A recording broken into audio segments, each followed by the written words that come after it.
Passam agora alguns minutinhos das 4 da tarde e nós cá estamos de regresso nesta tarde de sexta-feira com mais um programa consultório. Vamos falar de reabilitação neurológica essencial na recuperação da autonomia e qualidade de vida após doenças do sistema nervoso. Quero que participe, quero que esclareça a sua questão, partilhe connosco o seu testemunho, a sua opinião também, tudo sobre este tema ou também relacionado com neurologia e neuropsicologia. Para inscrever-se pode marcar o número de telefone 22 508 3297, pode também utilizar o endereço de e-mail consultório@portocanal.pt ou o número do WhatsApp 963 143 663. Junte-se a nós. Depois da apresentação e da reflexão sobre este tema, vamos então abrir as portas do consultório a si, às suas questões, ao seu testemunho, à sua opinião. São nossos convidados a doutora Sónia Silva, neuropsicóloga e coordenadora clínica da Clínica Norte. Muito obrigada por estar connosco no consultório. Também o seu doutor Miguel Seródio, médico neurologista no Instituto Luso-Cubano de Neurologia. Muito obrigada por juntarem-se a nós nesta tarde de sexta-feira no consultório e ajudarem mais à frente os nossos telespectadores.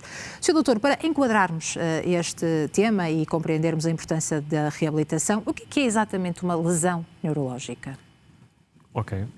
Portanto, uma lesão neurológica é basicamente algum insulto, não é, por algum fator externo, alguma doença que temos que afete diretamente o sistema nervoso, quer o sistema nervoso central, que é o cérebro e a medula espinhal, quer o sistema nervoso periférico, que é, pronto, basicamente os nervos que interligam a medula espinhal aos músculos e à sensibilidade. Portanto, uma lesão neurológica é isso, é uma lesão num destes sistemas do sistema nervoso. Quais são as lesões neurológicas mais comuns? As mais comuns, sem dúvida, o AVC, a demência, mas também temos outro tipo de lesões, ou seja, a nível do sistema nervoso periférico, a neuropatia periférica é uma lesão bastante comum também. E depois outro tipo de lesões, traumatismos diretos, não é, ao sistema nervoso, o traumatismo crânioencefálico, traumatismo da medula espinhal. E depois outras doenças um bocadinho menos frequentes da neurologia, mas também são até muito faladas, a doença de Parkinson, a esclerose múltipla, a esclerose lateral amiotrófica. Há vários tipos de doenças neurológicas. E, portanto, afetam o cérebro, mas também podem afetar outros órgãos do corpo. Exatamente, ou seja, na verdade o sistema nervoso depois acaba por controlar um bocadinho boa parte ou a todo o organismo, não é? E, portanto, qualquer lesão no sistema nervoso depois pode ter implicações também noutros sistemas de órgãos do organismo. Sra. Doutora, muito obrigada também por juntar-se a nós ao programa consultório. Neste tratamento de lesões neurológicas, qual é a principal missão do Instituto Luso-Cubano de Neurologia? Portanto, a nossa missão é ajudar o paciente a recuperar a sua função e a sua qualidade de vida, tanto quanto possível. Mediante o quadro, não é, que estamos a falar, é ajudar também estas famílias que precisam de bastante apoio para perceber melhor a doença em si e saber lidar com ela no dia-a-dia. O que é que diferencia este modelo de intervenção de outros centros de reabilitação? Muito bem. Nós no ILCE, no nosso modelo de intervenção, foca-se em alguns pilares que se distinguem, efetivamente. São eles a equipa multidisciplinar, não é? Com formação específica na área da reabilitação neurológica, é uma exigência nossa. Também os nossos programas de tratamento são individualizados, são traçados de forma muito específica para o paciente, para o tipo de lesão, para o tipo de patologia. Depois também acabamos por abordar o paciente numa visão biopsicossocial, em que integramos também o familiar neste processo de reabilitação. E depois a intensividade, porque o cérebro necessita de repetição para aprender e, portanto, para nós é importante que haja repetição e haja este tratamento contínuo, diário, na melhor das hipóteses. Portanto, tem uma dimensão terapêutica muito vasta, não é? Muito ampla. E qual é o papel da neuropsicologia? O papel da neuropsicologia é muito abrangente, não é? Também. Muito abrangente. Nós psicólogos, acabamos por estar atentos não só ao paciente, também aos cuidadores, que estão muitas vezes connosco durante muitas horas e acompanham o processo. Mas no que respeita à reabilitação do paciente, não é? Perante uma lesão neurológica, os aspectos cognitivos poderão estar claramente afetados. Também a parte emocional sofre grandes danos e, portanto, o nosso objetivo é medir quais são os déficits que o paciente tem e intervir nesses mesmos déficits, potenciando a reabilitação, a estimulação cognitiva. Por isso é que o tratamento individualizado é tão importante, não é? Para ir de encontro às necessidades da pessoa que sofreu esta lesão. Sim, em neuropsicologia, o processo de reabilitação do paciente é feito após uma avaliação muito específica, muito completa, que nos vai permitir os pontos fortes, perceber os pontos fortes, os pontos fracos e intervir essencialmente nos pontos fracos. Todos os planos são únicos, porque nós também somos seres individuais únicos, não é? Dentro desta abordagem multidisciplinar, claro que a neurologia aqui é fundamental, Sr. Doutor, quais são as principais causas das lesões neurológicas? Ok, eu acho que diria as principais causas assim que vemos mais em reabilitação é sem dúvida o AVC, traumatismo crânioencefálico, traumatismo vertebromedular também e depois também as doenças neurodegenerativas, nomeadamente a demência, né, que é uma das causas mais comuns. Também doenças de movimentos, como a doença de Parkinson, também das mais comuns. Diria que essas são as principais condições. E como é que é feita esta integração do doente quando chega ao Instituto?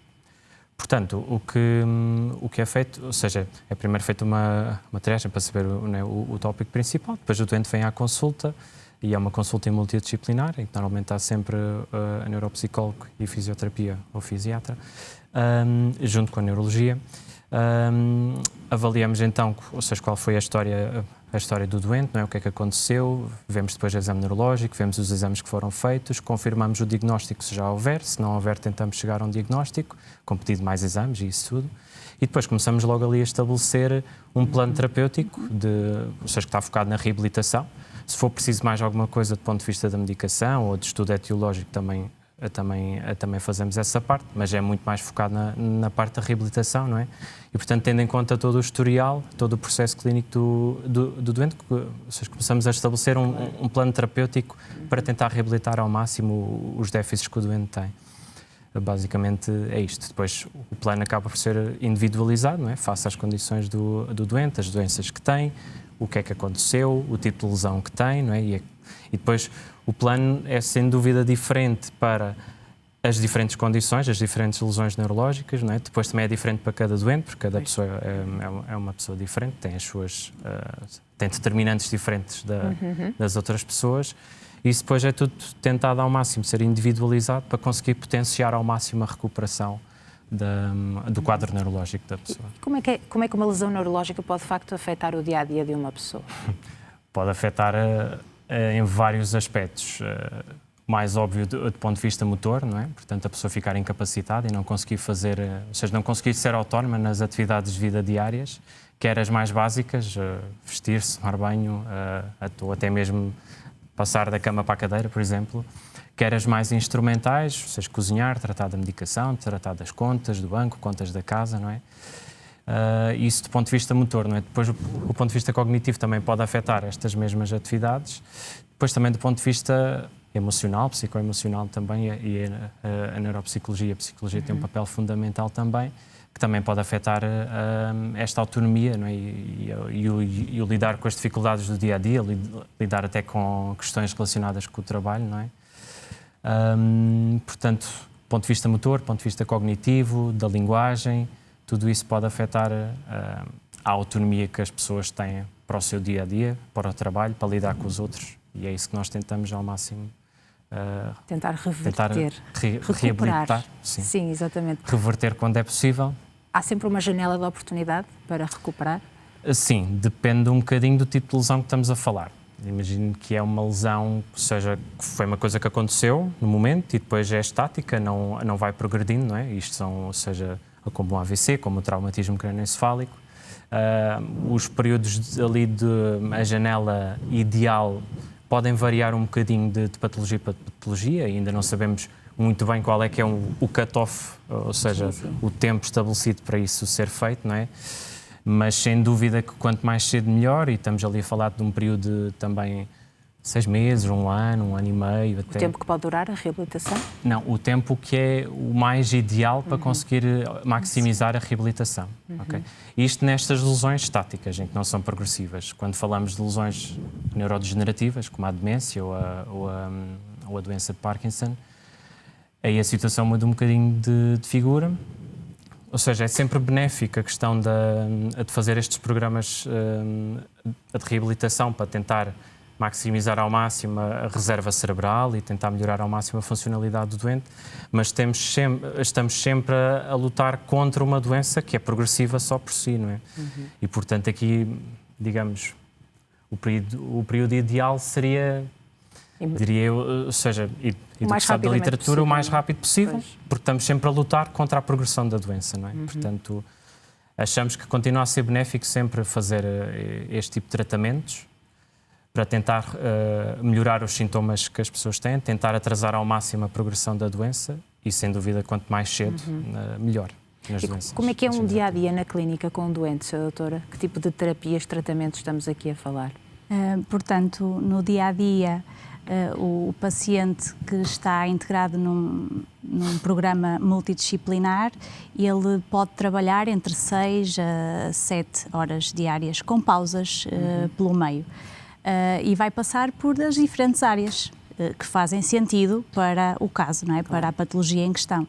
Portanto, ele poderá ter um número de sessões de fisioterapia, um número de sessões de terapia ocupacional, entretanto faz uma pausa, depois tem a neuropsicologia, tem consulta de nutrição, também está contemplada, tem a terapia da fala, portanto ele vai, mediante o plano que foi traçado na consulta inicial, vai cumprir esse plano diário, não é? Ao longo da semana. E essa comunicação e articulação entre especialidades também será importante. Está sempre a acontecer, não é? A equipa está constantemente em comunicação e reúne com muita frequência para discutir os casos, para tentarmos arranjar alternativas, soluções, pensarmos em conjunto, porque isso é que dita também o sucesso do nosso trabalho, não é? Esta articulação constante. E muitas vezes são pessoas que ficam dependentes de alguém, não é? De um cuidador, um familiar, um cuidador, certo. Também pode estar presente neste processo de reabilitação? Sim, completamente, sim. Também algo que nos distingue, não é? Portanto, muitas vezes o familiar, pode ser a mãe, uma irmã, uma esposa, um marido, tem a liberdade de assistir às terapias quando sentimos que não há prejuízo que isso aconteça, não é? Que não vai afetar, não vai ser distrator para o paciente, portanto, que até poderá ajudar. Eles têm total liberdade para assistir e estão envolvidos, acompanham o processo terapêutico, aprendem durante as sessões, aproveitam para tirar dúvidas com os vários terapeutas sobre posicionamentos, sobre estratégias para a fala, estratégias para a parte cognitiva, portanto, esta comunicação está sempre a acontecer. Para depois levarem um bocadinho desta terapia para casa também, não é? Também, porque sim. São as pessoas que vão estar mais próximas. E até Exato. Conseguir aliviar um bocadinho a carga, não é, que eles têm, o burden de serem os cuidadores, não é? Portanto, acaba por facilitar também um bocadinho esse papel que eles têm. Claro, porque a partir daí também vão aprender algumas tarefas, vão tomar um bocadinho, não é? A posição também de terapeuta para tentar aliviar e facilitar o dia-a-dia. O que é que determina se um paciente vai recuperar bem? E o que é que significa recuperar bem? Ok, a questão de o que é que significa recuperar bem depende também um bocadinho, seja da lesão em questão, não é? Do prognóstico que existe e também das expectativas que o doente possa ter e também dos cuidadores.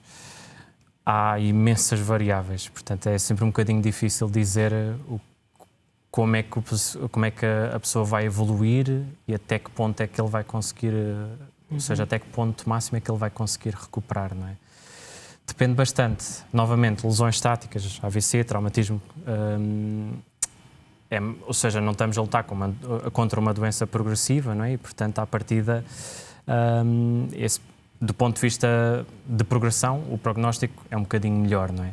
Mas a verdade é que a extensão da lesão, tanto do traumatismo como do AVC, também determina o prognóstico, ou seja, o prognóstico que a pessoa tem, não é? Porque se for uma lesão se calhar um bocadinho mais extensa, o prognóstico acaba por ser um bocadinho mais complicado e, portanto, mais difícil de recuperar a autonomia que tinha antes.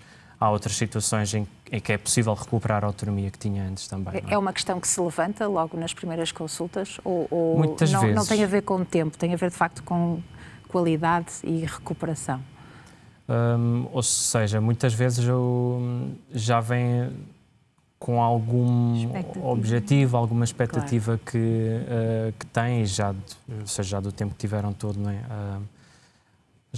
Ou seja, do processo, não é, que tiveram até o momento em que são vistos nesta consulta, e aí tentamos também lidar um bocadinho com as expectativas que as pessoas têm e depois tentar avaliar, ou seja, naquele primeiro momento, qual é que poderá ser o prognóstico da pessoa, e depois, à medida que vamos vendo a evolução também nos ciclos de tratamento, também conseguimos perceber um bocadinho melhor e tentar ajustar um bocadinho o prognóstico e as expectativas que a pessoa tem. Já tem. Há casos que surpreendem até mesmo os médicos? Sem dúvida. Sim, eu acho que sim. Acho que vamos tendo... nós recebemos casos muito graves, não é? A maior parte das vezes já tentaram muita coisa, e vêm fazer uma última tentativa. E há sempre alguma coisa que se consegue, a verdade é essa. E há muitos casos que nos surpreendem, efetivamente. E há muitos casos também que nos chegam e que dizem: porque já nos tinham dito que não valia a pena fazer mais nada, porque não ia haver nenhuma recuperação, e a verdade é que depois, quando tem um plano estruturado, terapêutico, não é individualizado para aquele caso, depois vemos ganhos, vemos melhorias. Mas o que é que muda a partir daquele momento? É esta equipa multidisciplinar, trabalhar em articulação, portanto, estar dedicada só àquele doente, ajustar o plano precisamente às necessidades daquele doente, é isso que faz a diferença? Nós acreditamos que sim, que isso faz muita diferença.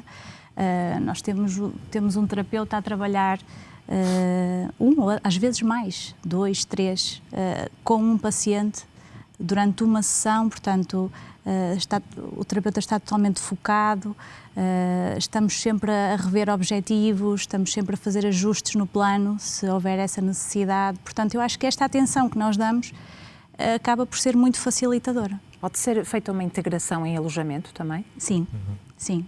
Atendendo à intensidade dos nossos tratamentos, e a verdade é que recebemos pessoas de vários pontos do país e até mesmo de outros países.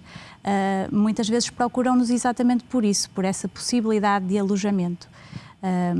O alojamento fica nas nossas instalações, portanto, facilita os períodos de descanso entre terapias, facilita o evitar de deslocações quando geograficamente a distância é significativa. Isso até pode ser benéfico para a recuperação? Sim, sim, exatamente. Porque às vezes o paciente necessita de parar 2, 3 horas para descansar um pouco, e portanto tudo isso é tido em consideração no horário que é criado semanalmente, e esse momento, tendo ali o alojamento, pode recolher-se um pouco, pode descansar e voltar.